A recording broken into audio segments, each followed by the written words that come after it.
Break के बाद आपका फिर से स्वागत है। आप देख रहे हैं जागो इंडिया और अब देखिए यूपी की खबरें यूपी सुपरफास्ट में। उत्तर प्रदेश के मेहनतकश मजदूरों को हुनरमंद बनाकर तकनीकी रोजगार देने के लिए अखिलेश सरकार की योजना की शुरुआत बुंदेलखंड के बांदा से शुरू हुई।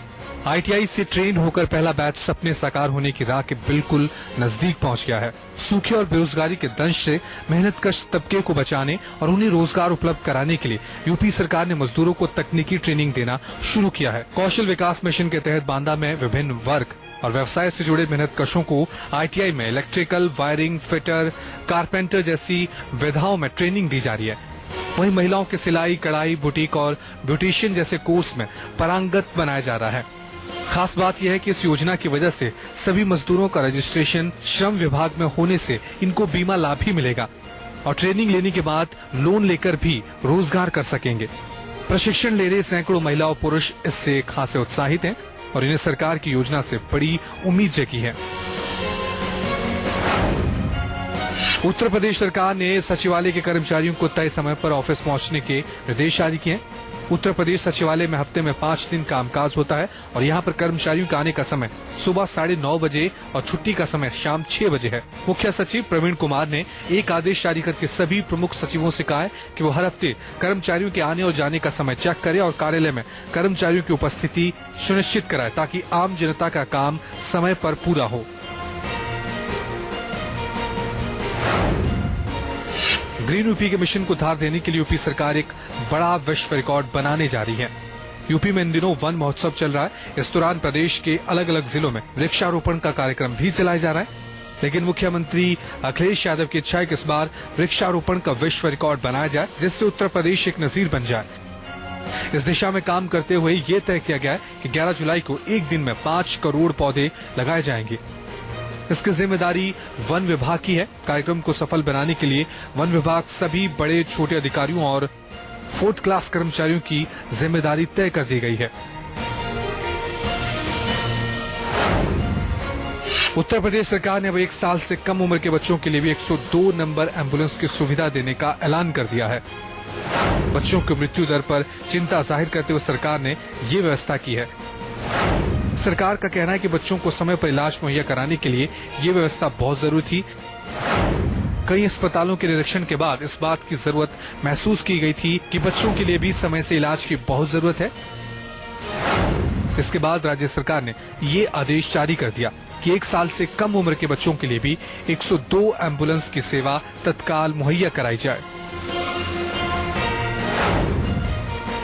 छोटे जिलों के मरीजों को बेहतर इलाज की सुविधा देने के लिए यूपी सरकार ने एक बड़ा कदम उठाया है। सीतापुर, रायबरेली, गोंडा और उन्नाव समेत लखनऊ से सटे दूसरे जिलों के अस्पतालों के आईसीयू को लखनऊ के राम मनोहर लोहिया आयुर्विज्ञान संस्थान से जोड़ा जा रहा है और यहीं से इन जिलों के आईसीयू की निगरानी की जाएगी।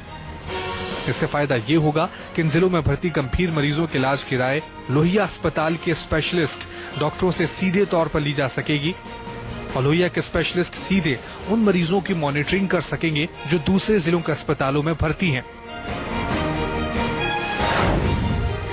उत्तर प्रदेश की अखिलेश सरकार लखनऊ को एक और सुपर स्पेशलिटी हॉस्पिटल की सौगात देने जा रही है। ये super speciality hospital and cardiac centre शुरुआत में 500 बेड का होगा। पहले चरण में 500 बेड के इस हॉस्पिटल को तैयार करने के लिए 3 साल का वक्त तय किया गया है। पहले चरण के बाद हॉस्पिटल का संचालन शुरू कर दिया जाएगा, लेकिन उसके साथ ही निर्माण का दूसरा चरण भी शुरू किया जाएगा।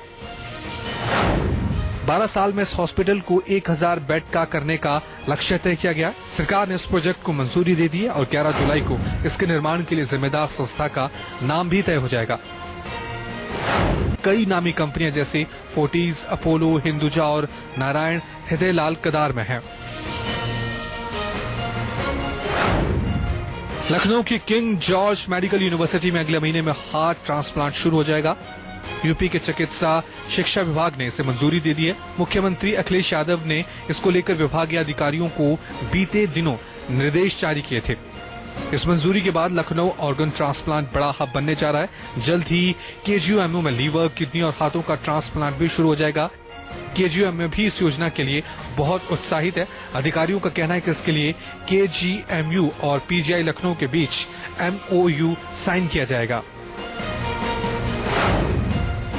यूपी के बाराबंकी जिले के जहांगीराबाद राजकीय पशुधन एरिया मुख्यमंत्री अखिलेश यादव के ड्रीम प्रोजेक्ट्स में से एक है। मुख्यमंत्री अखिलेश यादव की कोशिशों से इस एरिया की स्थापना 31 मार्च 2015 को 25 एकड़ भूमि पर की गई थी, लेकिन अब यहाँ सरकार की योजना का असर नजर आने लगा है। पशुओं पर नई रिसर्च और खास तौर पर गाय पालन के क्षेत्र में ये मील का पत्थर साबित हो रहा है। इसमें साहिवाल प्रजाति की गाय और मुर्रा प्रजाति की भैंस पाली जा रही हैं। पक्षी पालन में भविष्य में 3000 वयस्क पक्षी रखे जाने का लक्ष्य है। एरिया में 500 वयस्क जापानी बटेर पालने का लक्ष्य है।